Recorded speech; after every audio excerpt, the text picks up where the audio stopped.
Can you describe what situational ethics means from a biblical perspective, giving an example on how it plays out in our culture today?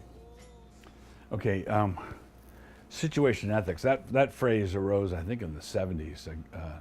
An ethicist named Fletcher or something, was arguing for situation ethics. And the problem with situation ethics is you're trying to derive the standard from the situation in which you need a standard, right? So I'm trying to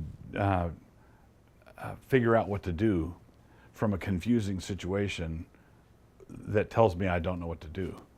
So if you think like a Christian, if you have a Christian biblical worldview approach, you want God to tell you, you want God to give you His law, you want God to give you His word, and then you apply the unchanging word of God to the ever-changing situation. So there would be a biblical way of approaching situation ethics. So God's absolute unchanging law is not made out of 2x4s.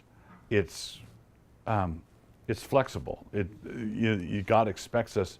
It's not flexible on the central moral issues, but it's flexible in that it can be applied to radically different situations.